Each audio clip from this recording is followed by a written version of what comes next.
Today's World Insight with Tianwei, a white paper on national defense maps out China's defensive strategy. The highlights? 新时代的中国国防白皮书正式与大家见面。 And tensions after South Korea cries foul over an alleged violation of a China-Russia aerial patrol. The implications?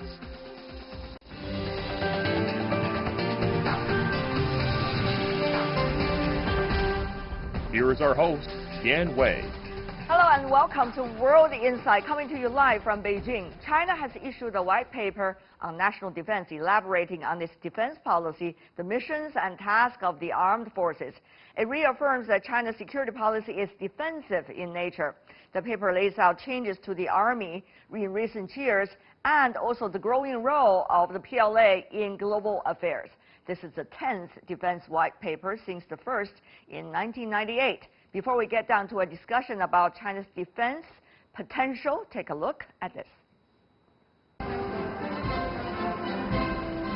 The Chinese People's Liberation Army, under the leadership of Xi Jinping, in what is being called the new era. The profound transformation includes the command system, the force composition, priorities, and military institutions. The goals are a common combat-ready force and to take more international responsibilities, like the escort missions in the Gulf of Aden.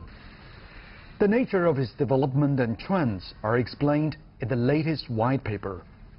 今天，新时代的中国国防白皮书正式与大家见面。 Today, we have officially released the white paper, China's National Defense in the New Era, and it's also the first comprehensive national defense white paper since the 18th National Congress of the CPC. The purpose of releasing this white paper is to elaborate on the national defense policy of China in the new era, which is defensive in nature. The document makes clear that national defense policy is defensive in nature and will never seek hegemony or expansion. Priority is given to strengthening the military and building a world-class force. The Army will also assert a new global scope for China's security interests and flexibility in protecting them. The white paper comes amid a complex international security situation and rising strategic competition like the U.S. unilateralism. China believes it faces diverse security threats, including separatism in Taiwan and territorial disputes over islands and reefs, as well as frequent close-in reconnaissance of its territorial waters by some countries. The paper says that one of the key missions of the PLA today is to protect China's overseas interests. The Army is having greater involvement in global security affairs. This is commensurate with the strength of China's rise and its interests around the world.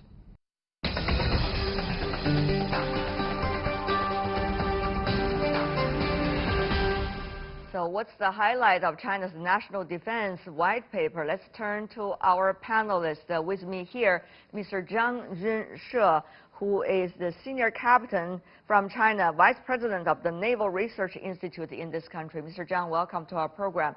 I want to ask you about exactly what is China looking at when it is publishing this, once again, the annual white paper. Exactly which country or which countries is China speaking to through this?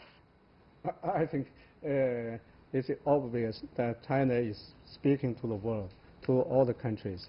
Maybe especially to those countries that who have become more and more worried about China's development, especially China's military development in recent years. For instance, the United States and other countries. But also, we are trying to extend our thoughts to all the countries. I think first about China's national defense policy, our military strategy, and also the force structure, the force state, the current status of our military force, and also the modernization progress, and also other issues that the outside world is curious or concerned about. One of the things China has been saying in this white paper is the U.S. Increasingly is playing its role of a challenge to global security. What exactly does it mean? Well, we can see that, to be frank, ever since Mr. Trump took office, his administration actually has been adopting a unilateral policy, and also unilateral stance on many issues. We can see that actually the international system is being destroyed by the U.S. side. They have been withdrawing from many international treaties, organizations. Yes, for instance, the Iran nuclear deal, which was signed by the United States, China, all the 5 members of the UN Security Council, and also Germany. Yes. So you think that is a threat to the international and global security? So to respond to that, in Washington, D.C., Douglas Paul, Distinguished Fellow of the Asia Program of the Carnegie Endowment for International Peace. It's a pity, Mr. Paul, that we would not be able to talk to you through satellite, but on the phone, I hope it would be also okay for you. Mr. Paul, help me to understand, what's your understanding as a seasoned China analyst from the U.S. of the latest Chinese white paper when China says the U.S. is the global challenge? Well, I think that the white paper constitutes a reply to the 3 documents that have been published by the new Trump administration: the National Security Report, the National Military Strategy, and the China Military Report.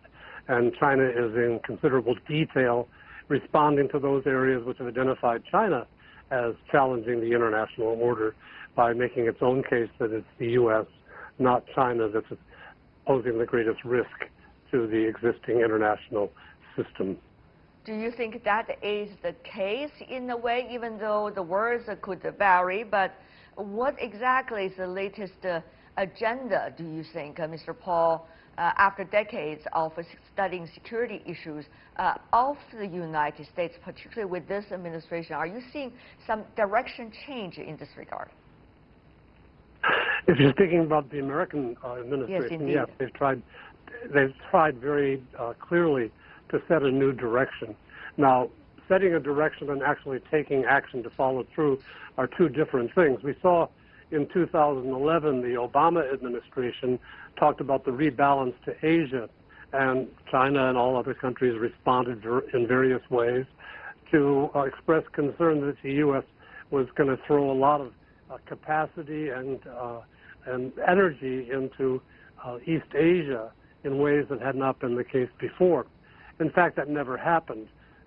Obama remained as bogged down in Iraq and Afghanistan and ultimately Syria as he had been before 2011. We've seen the same now with Trump declaring an Indo-Pacific strategy, declaring China and Russia to be revisionist powers, and yet the follow-through has been meager at best, and the organizational capacity of the administration has been on display as being unequal to the task. They have been actually damaging relationships and alliances in the region rather than strengthening them. So I think what was said by the other guest a moment ago has some validity. Having said that, though, Senior Colonel Zhang, Senior Captain, let me ask you about that. When China is asking whether the United States is increasingly posing a threat to the rest of the world, and many also wonder about China's own military buildup. Now, the defense budget is increasing, that is a fact. Meanwhile, China has been becoming ever more proactive, and yet the white paper suggests that China's defense nature is defense anyway. So how do you see others' attitudes changing toward China's defense and military, and also what exactly is China having in mind besides what kind of words China used in the white paper? Well, I think some countries, including the United States, have become more and more worried about China's military development. Should they? I don't think it's necessary. I think especially the United States has made a wrong strategic assessment about China's development, about the aim and the goal of the Chinese development. I think this white paper also shows to the world, just as you say, the national defense policy, which is defensive in nature, and also the military strategy, which is active defense. We stick to the principles of defense, self-defense, and post-strike retaliation or response. That means that China will not open fire at any time. And also we can see from the nuclear policy, which is no first use of nuclear weapons at any time and under any circumstances. I think this is good. And China will only retaliate only after it is attacked by other countries. Mr. Paul, do those sound convincing to you? Well, the China no first use concern has always been pretty reliable. We've seen some wear and tear around the edges, but China has continuously gone back to no first use, which has been more stabilizing than destabilizing in the nuclear arena. We've seen, however, also China consistently referring in the last 15 years to a moment of strategic opportunity, which means that China does not have a pressing military threat that allows China, while it lacks that immediate threat, to develop capabilities to protect its interests, which are increasingly abroad, and we see that well represented in this report, where China is going to develop capabilities to protect Chinese citizens and its interests abroad more thoroughly than in the past. But we also see a greater prickliness in Chinese responses to what happens in its neighborhood.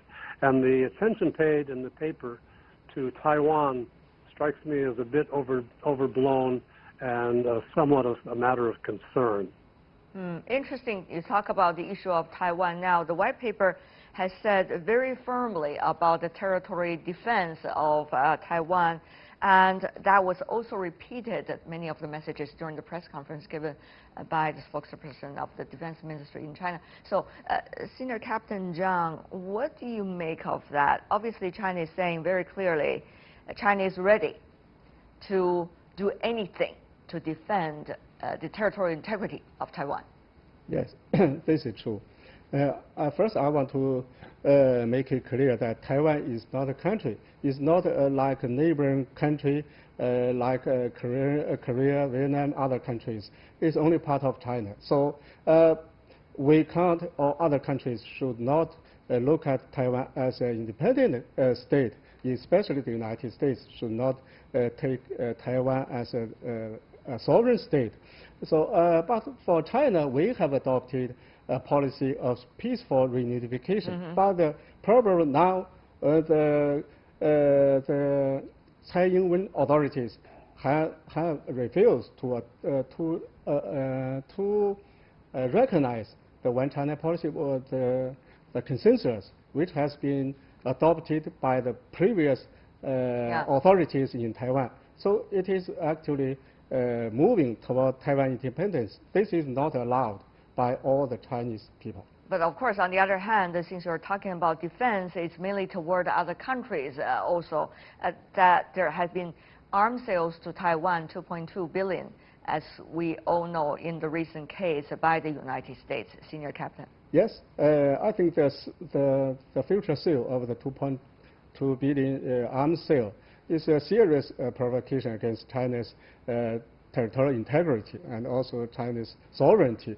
So by doing so, actually the United States is emboldening the separatist forces on the Taiwan island to take more provocative actions against the mainland China. One day after the white paper was published, we have already heard that the U.S. naval ships passed through the Taiwan Strait and has vowed to continue that operation in what they call international waters, which China considered as very crucial waters of the island of Taiwan, which is China's territory. So now, Senior Captain Zhang, here's the thing.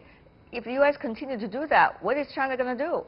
Well, I think the United States warships have been transiting the Taiwan Strait for many years. So it is ridiculous to hear that the U.S. Navy says that this transit is a show of U.S. commitment to the free and open Indo-Pacific region. It's ridiculous. How can they connect the normal transit with such a thing? It's ridiculous. No one has threatened the United States or other countries for transiting the Taiwan Strait, and no country, including the United States, has been threatened by other countries. So it's free for other countries to transit the Taiwan Strait under the international law. Okay. Mr. Paul, how would you respond to that and the latest development and rhetorics particularly? Well, I understand Senior Captain Zhang's point of view, and it's a very familiar one to us over the years. Those of us who have worked on the Taiwan issue, trying to manage it over decades, have seen not much change in the U.S.-Taiwan unofficial relationship, but we have had this peculiar pattern of announcing transits through the Taiwan Strait, which China and the U.S. recognize to be international waters. I think somehow it's believed, whether in Washington or Hawaii, that if you announce a transit, it sounds more like you're doing something about the Indo-Pacific strategy, when in fact not much really is being done. It's a substitute of rhetoric for real action.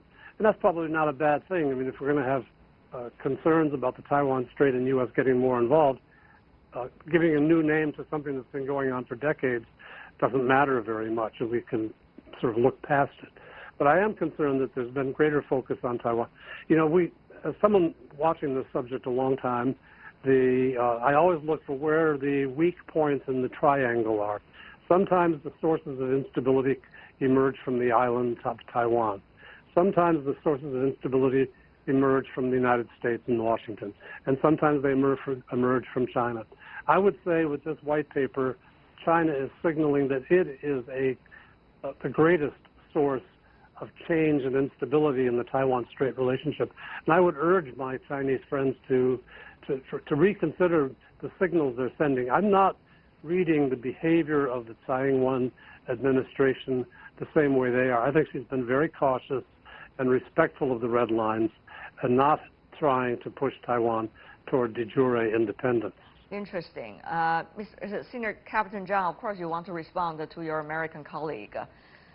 Obviously, what you have been saying about the latest development, that he does not see it as dramatic. I don't think so. I don't think China has taken specific measures about the transit in the Taiwan Strait. I think the statement from the U.S. Official side demonstrates that freedom of navigation in this area has never been a problem. The United States has been using freedom of navigation as an excuse to meddle in the Chinese internal affairs, in the issues in this region. It's for political aim. What Mr. Paul seemed to suggest earlier in his statement, if I understand right, is whether a heightened alert in the white paper about the Taiwan issue is the right proportion to do at this point when China is making a statement to the outside world. What do you think, Senior Captain Zhang?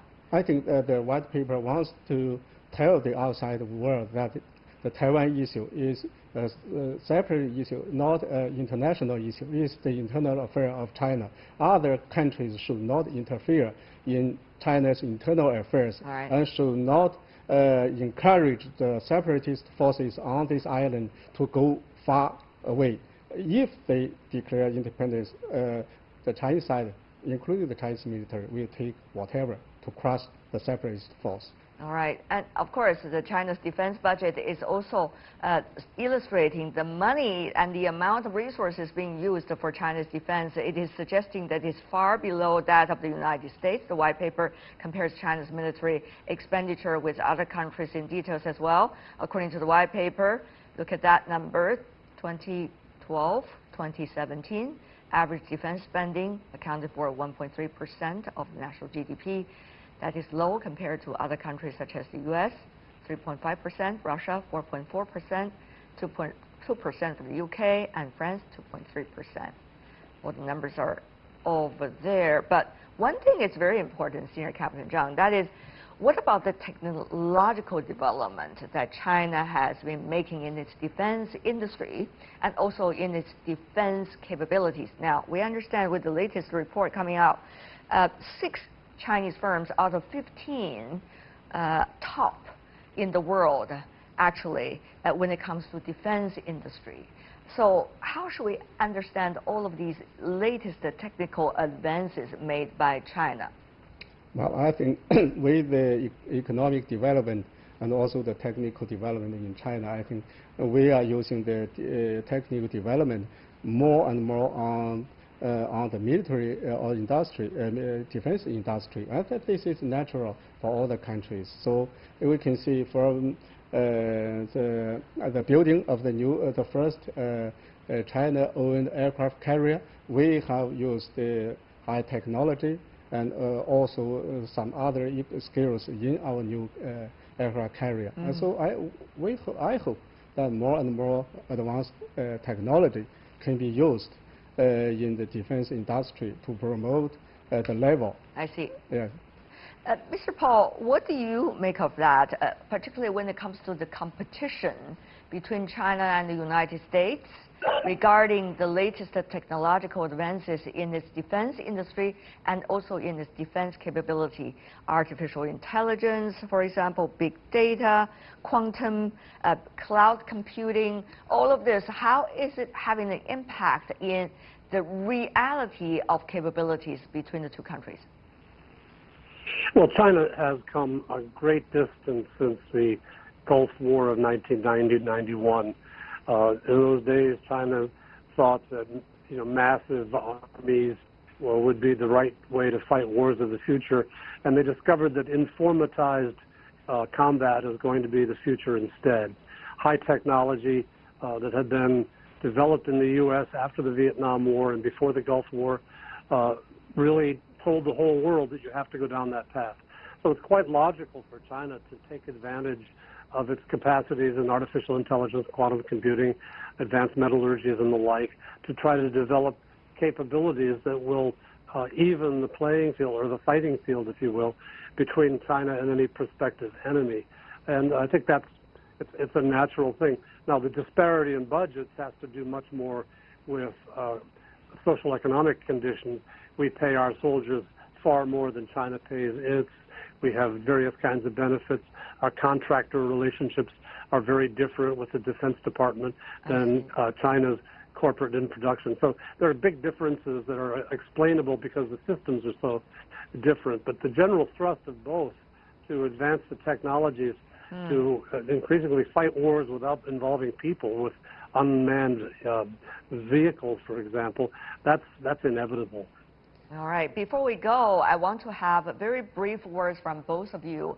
What's likely to be the nature of relations between the U.S. and the Chinese militaries? Are we going to see competition in such a severe way that would make many worry about its geopolitical implications? Or are we going to see competition between the two sides, which could also become a stabilizing factor, as some say these days, between the two countries? Mr. Paul, you go first. Well, in the military report, in the white paper, it's very explicitly said, and a little bit surprising to me, that the most stable element of U.S.-China relations is military to military. I hope that comes to be the case, but I would say it's not an accurate portrayal today. And I would say on the U.S. side, this is particularly inaccurate. The U.S. side is more driven by a sense of competition with China than has it been the case in the past. So we've had a couple of outstanding points, such as the development of memorandums of understanding on encounters at sea and in the air over our ships and planes in the Western Pacific that have been stabilizing. And we have some dialogue mechanisms But I would say on the whole, the relationship between the militaries is deteriorating at a fairly rapid speed. I see. Senior Captain Zhang, your realistic analysis of the reality. Well, I think the high-ranking officials from, especially military officials from both sides, have expressed our hope that we hope the military-to-military relationship between the two sides can become a stabilizer for the whole relationship between the two countries. And also, I agree with some of the high-ranking U.S. military officials who have said recently that competition does not necessarily lead to conflict, and the United States does not want a war with China, nor does China want a war with the United States. So I think both sides should work to manage and control our differences and seek areas where we can cooperate. This is conducive to peace and stability in the world. Zhang Junshe, Douglas Paul, thank you so much. Thank you. Zhang Junshe with us in the studio and Mr. Paul on the phone. Really appreciate it. Obviously, we see some quite difference of opinions between these two gentlemen. You're watching World Insight, still to come on the program. Tensions after South Korea cries fall over what they say and violation of China-Russia aerial patrol. We'll talk about the realities of that case right after this break. You're still watching live on CGTN World Insight. I'm Tian Wei. Let's now turn to the latest on the China-Russia joint patrol, which was carried out on Tuesday. The military exercise aimed at strengthening coordination later sparked a confrontation in the sky, as some say. South Korea said it fired 360 warning shots at a Russian military jet after it allegedly violated the airspace claimed by Seoul and Tokyo. South Korean authorities said the two Russian bombers, accompanied by two Chinese military planes, trespassed the disputed Korea Air Defense Identification Zone. Russia, for its part, denied airspace violations, saying the flights were over neutral waters. China responded also on Wednesday that an air defense identification zone different from territorial airspace is not defined by international law, and the joint exercise was not aimed at any third parties. A lot of things going on over there. So here, I am not very clear on the situation you just mentioned, but you used the word invade. China and South Korea are friendly neighbors, so the word invade should be used with caution. All right, to discuss the China-Russia joint aerial patrol in Beijing, we have Senior Captain Zhang Junshe once again with us, Vice President of the Naval Research Institute in China. And also in Moscow, we have Professor Alexander Lukin, the Director of East Asian and SAO Studies from the Moscow State Institute of International Relations. Gentlemen, welcome to our program. Let's have Professor Lukin to help us understand the latest situation from the Russian perspective and violation of the other's territory or not.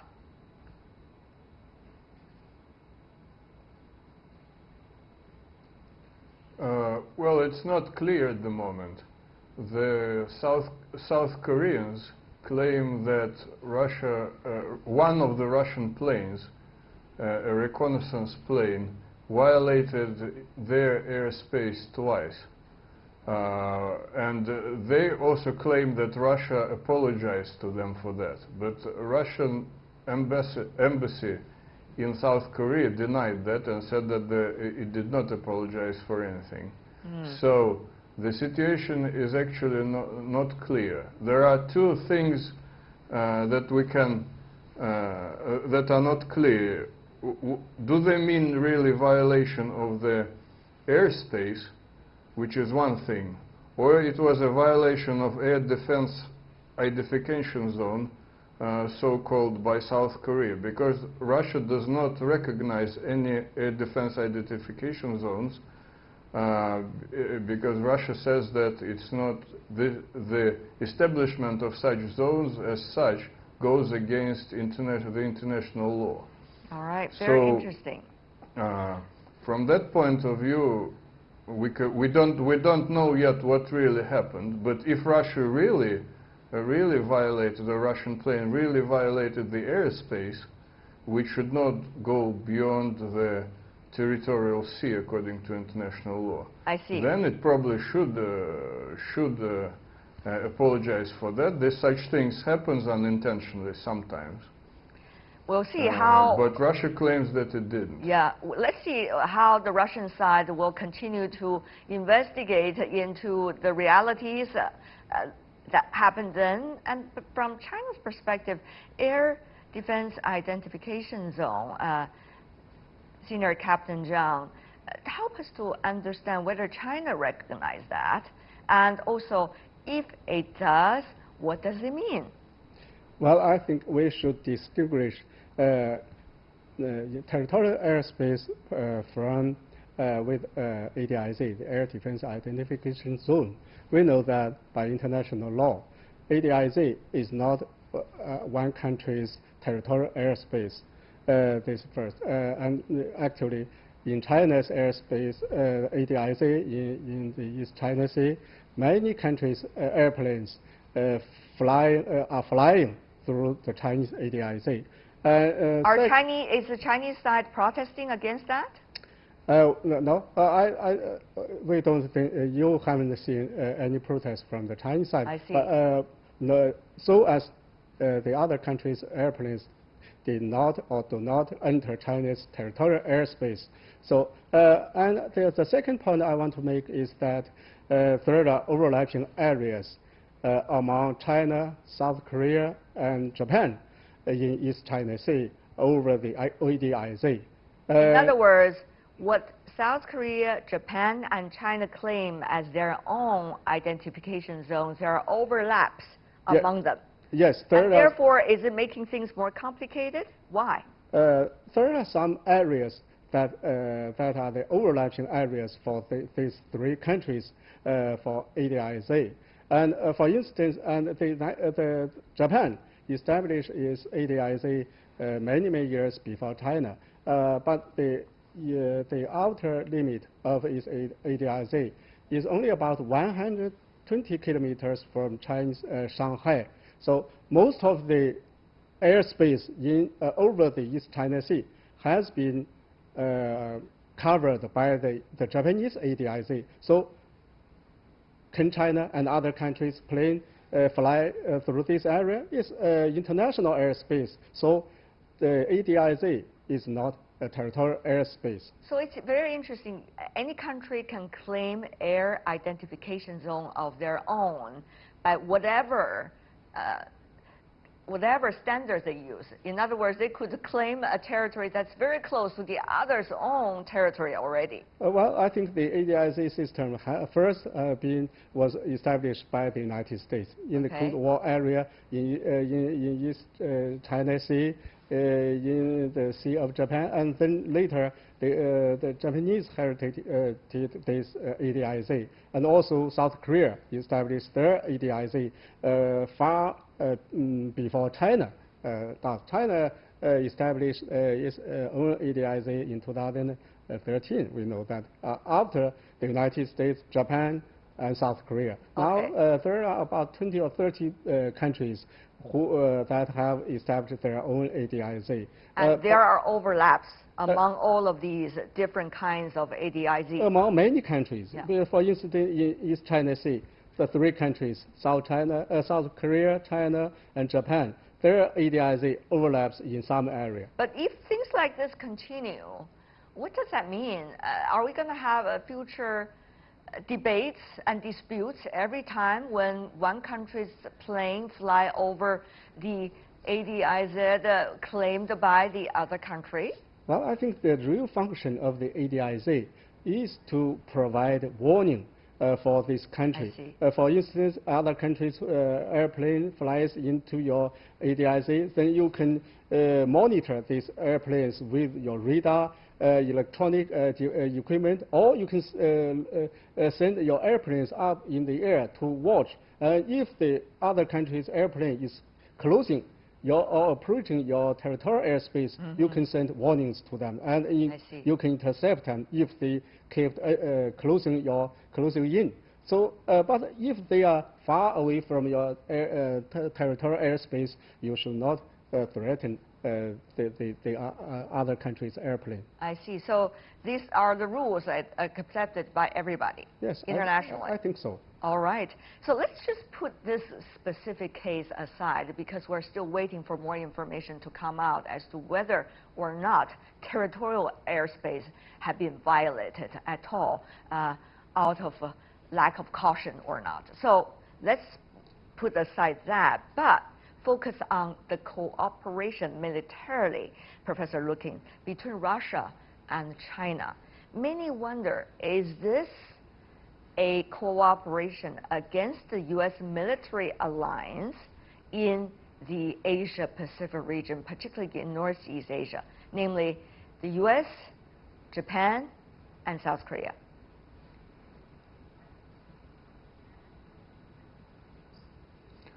Well, I think it's a very interesting sign of growing military cooperation between Russia and China.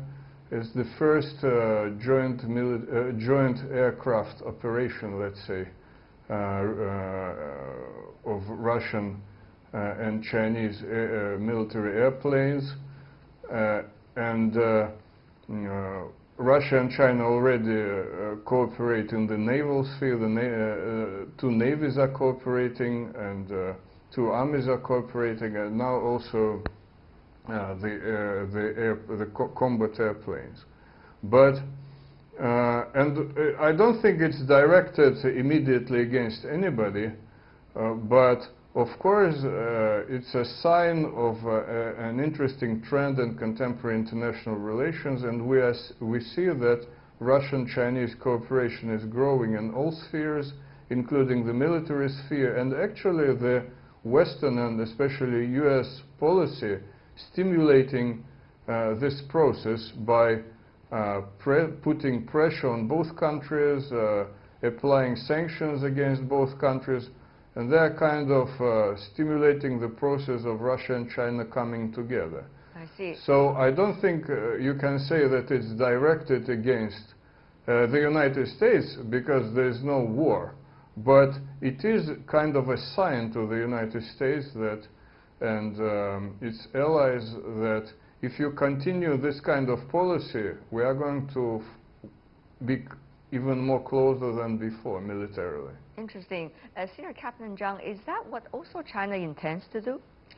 I agree with our Russian counterpart, our Russian friends, that this joint air patrol between the Chinese and Russian militaries is a pre-planned operation. It's not aimed at any third country, third party.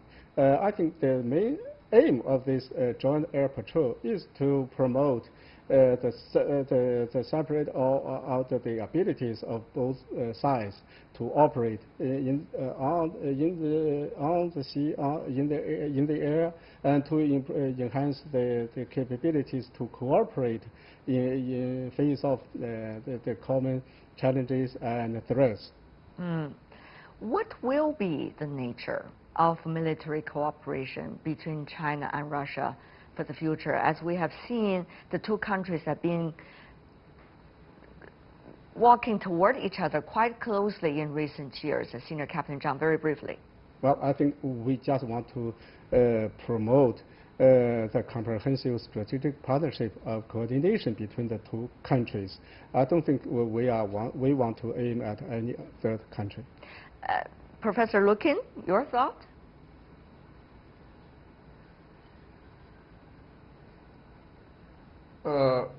Well, that's true.